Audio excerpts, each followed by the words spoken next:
వీళ్ళు వర్టెక్స్ వాళ్ళ వార్త రాసినట్టున్నారు. మనం లాస్ట్ టైం 340 ఎకరాలకు సంబంధించిన వెంచర్ ఇది. బరి తెగించిన వర్మ, తుక్కుగూడలో కస్టమర్లను బురుడీ కొట్టిస్తున్న వర్మ.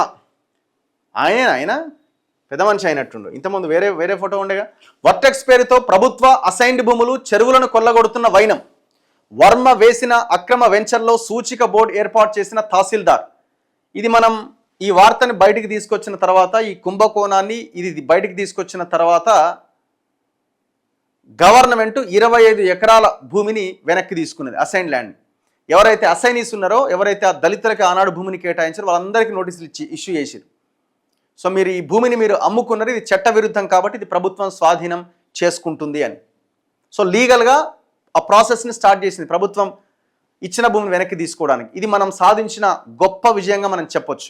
25 ఎకరాలని దాదాపు అది బిజినెస్ చేస్తే 200 నుంచి 300 కోట్ల రూపాయలు వాడికి పోకుండా మనం ఆపగలిగినాం. అది ప్రభుత్వానికి చెందేలాగా మనం ప్రయత్నం చేసినాం. మహేశ్వరం మండలం మంకాల్ గ్రామ శివార్లో 300 ఎకరాలకు పైగా అక్రమ వెంచర్. కేసులు నమోదైన ఆగకుండా దర్జాగా కబ్జా చేసిన వర్మను నేటికి అరెస్టు చేయకపోవడంలో ఆంతర్యం ఏంటి?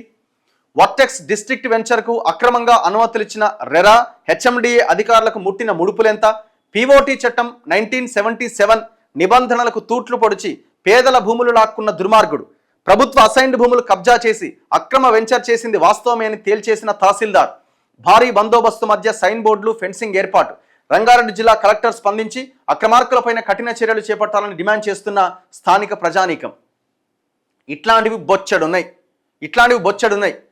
గిడ కుగట్పల్లి దగ్గర వాడు శాస్ ఇన్ఫ్రా అని వాడు కడుతున్నాడు. మొత్తం గవర్నమెంట్ ల్యాండే, అది కూడా మొత్తం గవర్నమెంట్ ల్యాండే. ఎంత భయంకరంగా గవర్నమెంట్ ల్యాండ్ని పట్టాభూములకు ఎక్కించుకున్నారంటే ధరణి వచ్చిన తర్వాత ఈ దుర్మార్గుడు చేసిన వ్యవహారం ఇదంతా.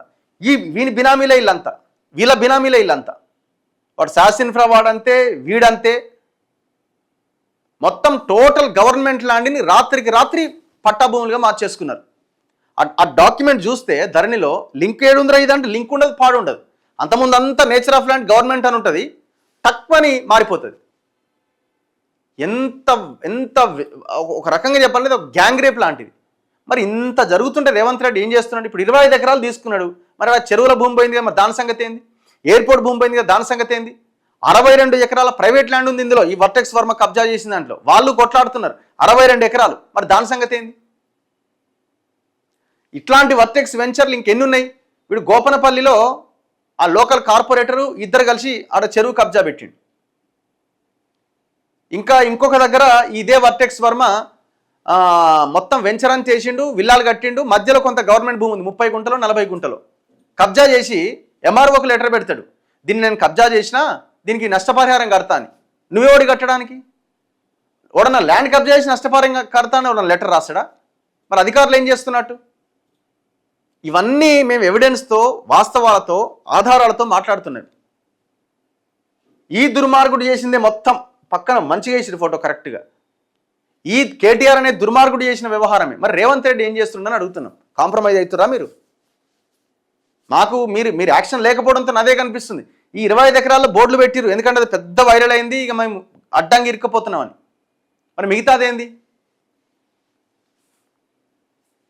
మేము అదే ఎయిర్పోర్ట్ దగ్గరికి వెళ్తే వాడు ఆర్యవర్త 1 అని ఏదో వాడు కన్స్ట్రక్షన్ కంపెనీ వాడు ఆ ఎయిర్పోర్ట్ పక్కనే 9 ఫ్లోర్ల బిల్డింగ్ కడుతున్నాడు. అసలు పర్మిషన్ ఎట్లా ఇచ్చిరండి? ఎయిర్పోర్ట్ అథారిటీ ఎన్ఓసి ఎట్లా ఇచ్చింది? హెచ్ఎండిఏ పర్మిషన్ ఎట్లా ఇచ్చింది? దాని మీద నుంచే ఇట్లా పోతున్నట్టున్నాయి ఫ్లైట్లు అన్నీ. ఆర్యవర్త సంథింగ్ ఏదో ఉన్నది, అది బిల్డింగ్ పేరు. 9 ఫ్లోర్లు కడుతున్నాడు వాడు. ఈ టోటల్ ఎపిసోడ్లో కూడా పర్మిషన్ ఇచ్చిన అధికారుల మీద మీరు ఏం యాక్షన్ తీసుకుంటారు? ఇప్పుడు హెచ్ఎండిఏ రెరా ఎట్లా పర్మిషన్స్ ఇచ్చింది? వాళ్ళ మీద ఏం యాక్షన్ తీసుకున్నారు? తీసుకోరు.